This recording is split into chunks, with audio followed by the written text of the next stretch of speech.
आपने कभी सोचा है कि जिस घर में आप रहते हैं, जिस चेयर पे आप बैठते हैं, वो चेयर शायद हमेशा वहाँ पे नहीं रहता। शायद जब आप उस चेयर की तरफ देखते हैं तभी शायद वो चेयर वहाँ पे होता है।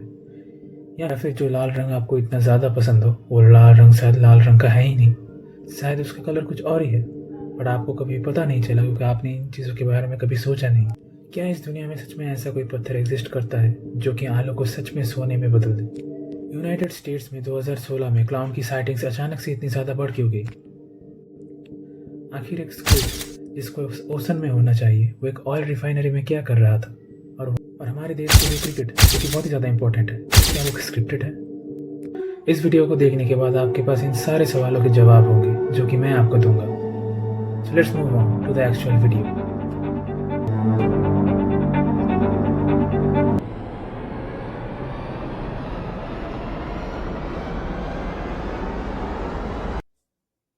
हेलो दोस्तों,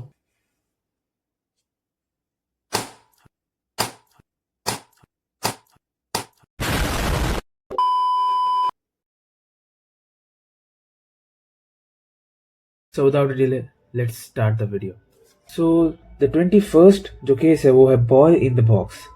तो फिलाडेल्फिया में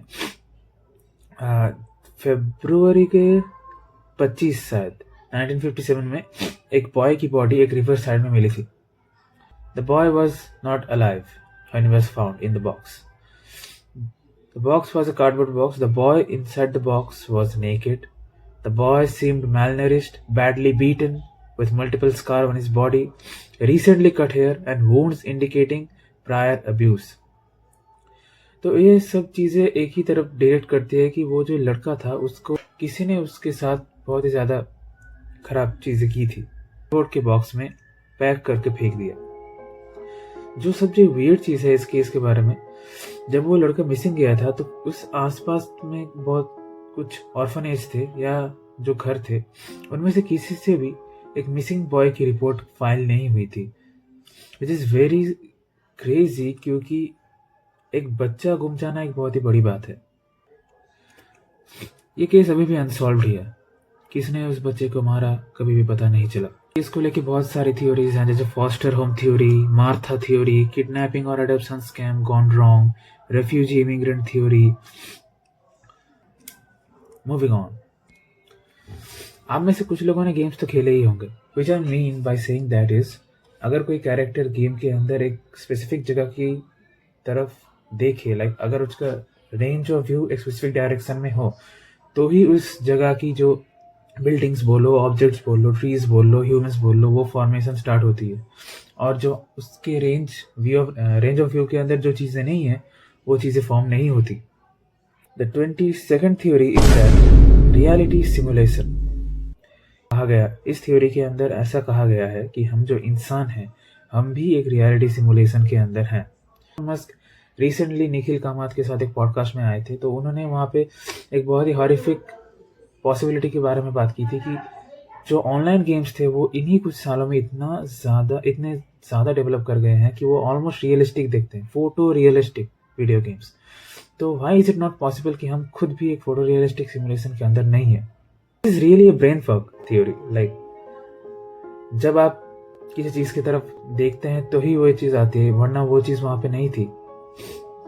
आप जिस घर में इतने सालों से रहे हो, शायद उस घर में जो चीज़ें आप सोचते हो हैं वो शायद वहाँ पे नहीं है। जब उन चीज़ों की तरफ आप देखते हो तभी शायद वो चीज़ें वहाँ पे होती है।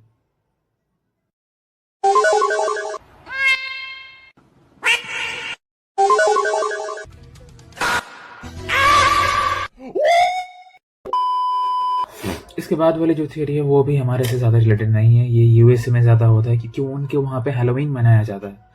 तो अगर आपको हैलोवीन के बारे में थोड़ा सा भी आइडिया होगा तो आपको पता होगा कि वहाँ के जो लोग हैं वो हैलोवीन में डिफरेंट तरह के मॉन्स्टर्स का कॉस्प्ले करके वो कैंडीज मांगने जाते हैं स्ट्रेंजर्स के घर पे। तो इन्हीं एक हैलोवीन के वक्त 2016 आई थिंक, तो जो क्लाउन्स के कॉस्प्लेयर की जो नंबर थे वो अचानक से बहुत ज़्यादा बढ़ गए थे। अब ये चीज़ इतनी ज़्यादा वियर्ड अपने आप में नहीं होती अगर जो लोग कॉस्प्लेयर बने थे वो अपने दोस्तों को भी बताते कि वो कॉस्प्लेयर बने थे। जो एक्चुअल प्रॉब्लम है इस पूरी चीज़ के अंदर वो है जब उन जगह के लोगों ने एक दूसरे से पूछा कि क्या तुम क्लाउन बने थे? तो ऑलमोस्ट हर एक आदमी ने बोला कि नहीं भाई, मैं तो क्लाउन नहीं बना था। तो अचानक से इतने सारे क्लाउन आए कहाँ से? अगर कोई भी क्लाउन नहीं बना था तो ये क्लाउन आए कहाँ से, और ये क्लाउन गए भी कहाँ? कि 2016 के बाद ऐसी वेव्स में क्लाउन साइटिंग कभी भी नहीं हुई। एंड अजीब बात भी है कि अचानक से इतने क्लाउन्स कहाँ से आ गए? वो इमिग्रेशन लेके तो नहीं आए। इमिग्रेशन के प्लेन्स के टिकट भी महंगे हो गए हैं अभी बहुत, अनलाइक जैसे कि मुझे पता है प्लेन्स होते क्या है।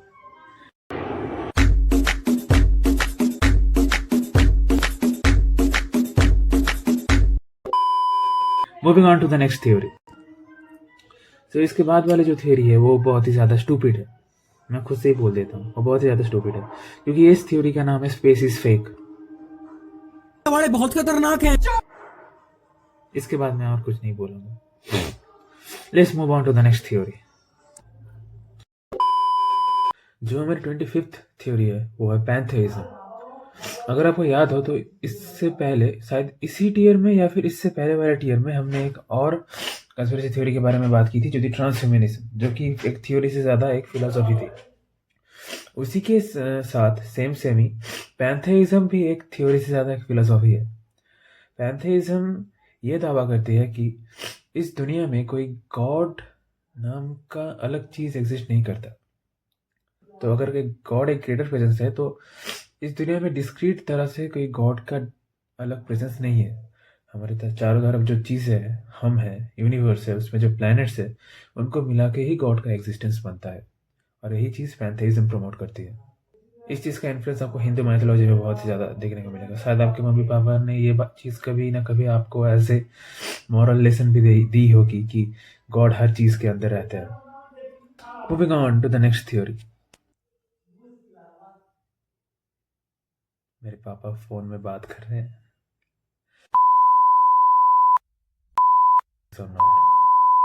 Okay, in social media is public. No need to share your personal information in here. जो हमारी 26th कंस्पिरेसी थ्योरी है वो है फिलोसोफर स्टोन। फिलोसोफर स्टोन अगर आपको नहीं पता तो आपको फिलोसोफर स्टोन को समझने से पहले एल्केमी समझनी पड़ेगी।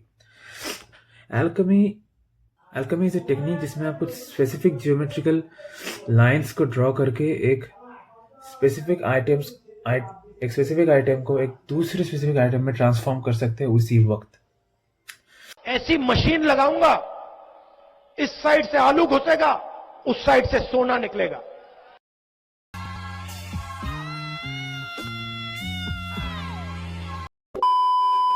एल्केमी के कुछ रूल्स होते हैं, जैसे कि द लॉ ऑफ इक्विवेलेंस। इस लॉ को आपने केमिस्ट्री में भी पढ़ा होगा, जहाँ पे एल्केमी तो मैं आपको नहीं समझा सकता, बट मैं आपको इतना समझा सकता हूँ। ये जो फिलोसोफर स्टोन है ये हमें इस बाउंड्री को ब्रेक करने में मदद करता है।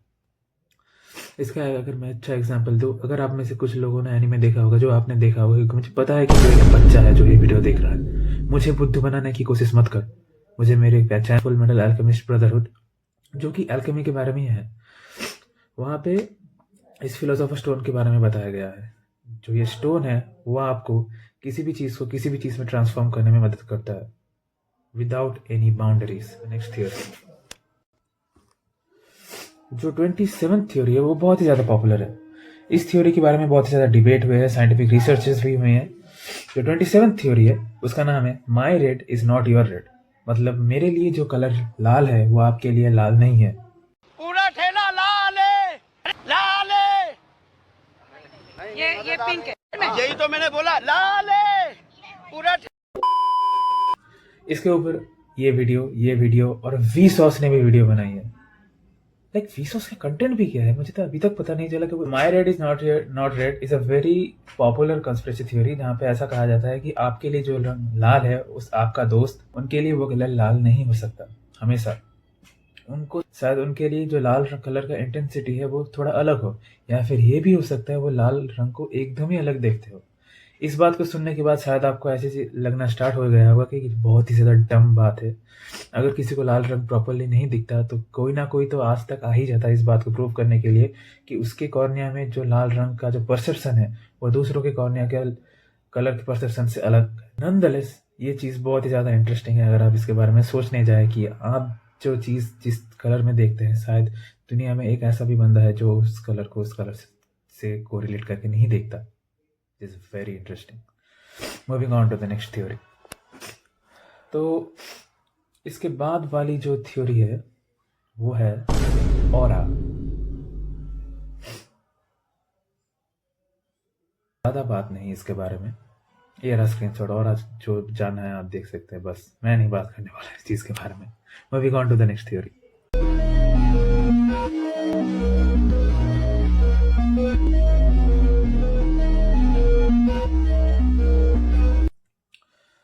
जो हमारा नेक्स्ट कंस्पिरेसी थ्योरी है वो भी एक रियल लाइफ इंसिडेंट है जो कि बहुत ही ज़्यादा इंटरेस्टिंग है। लेवीज हैंडप्रिंट।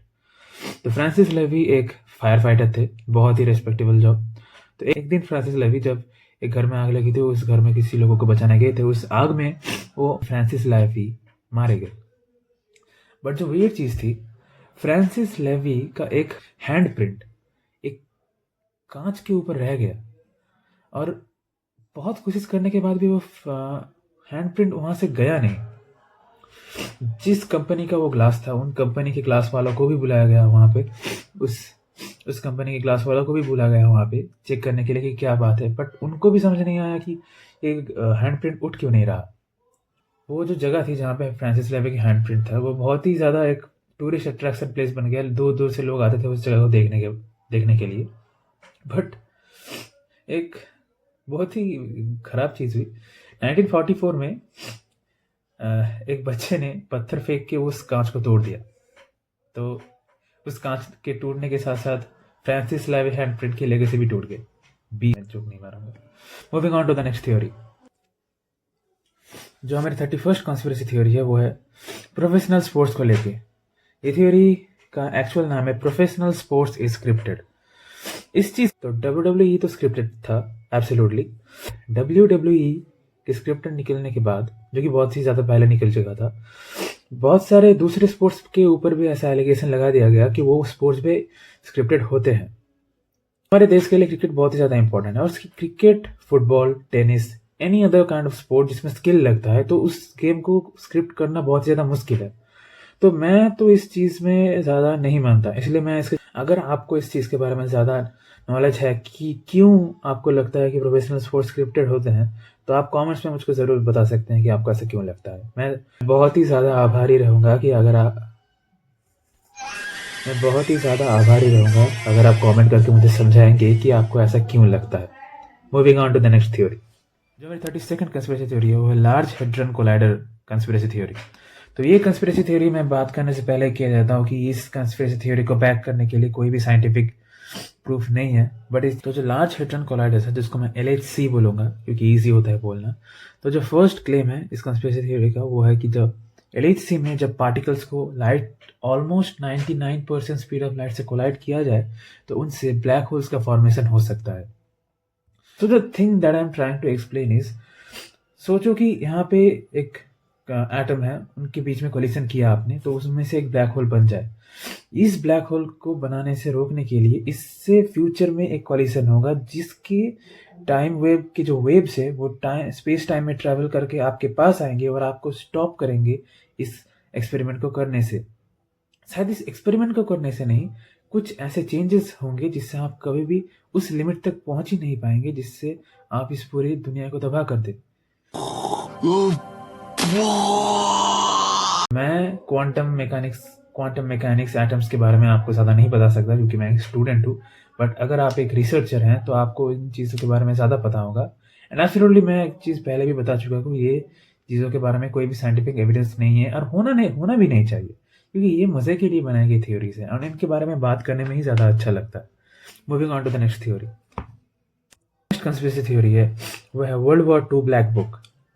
तो world war 2 black book actually में एक हिट लिस्ट है, अगर मैं एकदम ओपनली बात करूं, जिसमें जर्मनी के लोगों ने यूरोप और ब्रिटेन के कुछ एलिट क्लास के लोगों के नाम लिखे थे which were to be assassinated by them if Germany won the world war 2।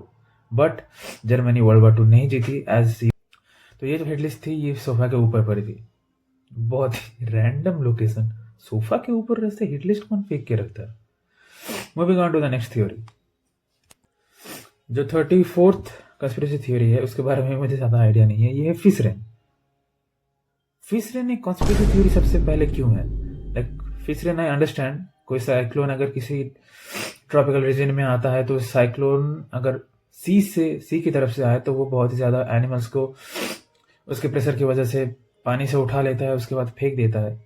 तो शायद इसी चीज़ के बारे में है, क्योंकि इससे ज़्यादा मुझको आइडिया नहीं है। Moving on to the next theory, अगर पता चलेगा तो बाद में ऐड कर दो। जो 35th कंस्पिरेसी थ्योरी है वो है बॉडी डबल्स को लेके। बॉडी डबल्स के बारे में शायद आपको भी थोड़ा आइडिया होगा। जो वर्ल्ड के जो इम्पोर्टेंट लोग हैं वो बॉडी डबल्स अपने साथ रखते हैं। इन Kim Jong Un, Putin,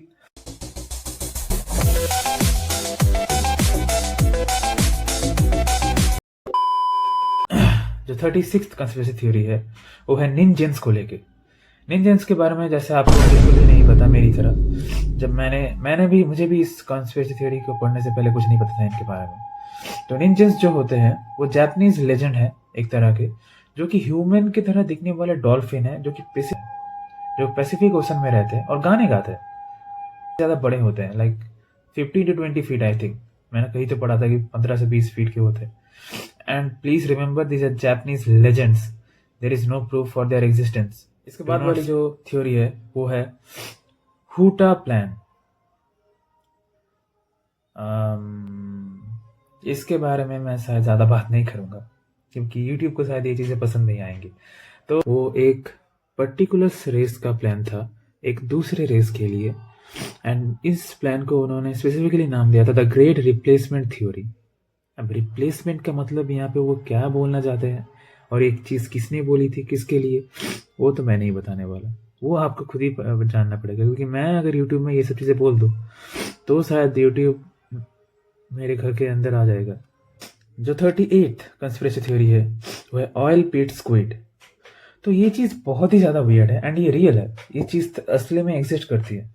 oil पिट स्क्विड अगर आपको नाम सही पता नहीं चल रहा तो इंडियाना में एक ऑयल रिफाइनरी को माइन करते हुए एक स्क्विड बाहर आ गया था वहाँ से, विच इज़ वेरी वियर्ड। क्योंकि एक ऑयल रिफाइनरी के अंदर जो कि माइन करा जा रहा है उसमें एक स्क्विड कहाँ से आया, और बहुत ज़्यादा अजीब है। जैसे ये 8 से 12 फीट लंबे होते हैं। ऑयल पिट स्क्विड का एग्जिस्टेंस उस हॉलो अर्थ थ्योरी के साथ रिलेटेड है जो कि मैंने इससे पहले बताई थी, इसी टीयर में से या फिर इससे पहले वाले टीयर में अगाथा से related, which is very weird. क्योंकि सच्ची में अगर आप सोचने जाए तो एक ऑयल रिफाइनरी के अंदर स्क्विड कहाँ से आ रहे हैं? स्क्विड तो एक मरीन लाइफ है जो कि सीज में मिलती है। Moving on to the next theory,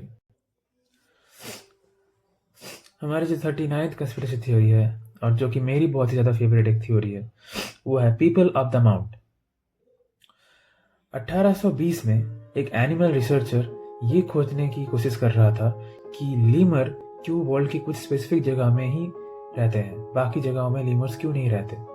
उसका दावा ये था कि इस चीज़ की जो रिसर्च है वो वर्ल्ड मास पैंजिया के साथ भी रिलेटेड है।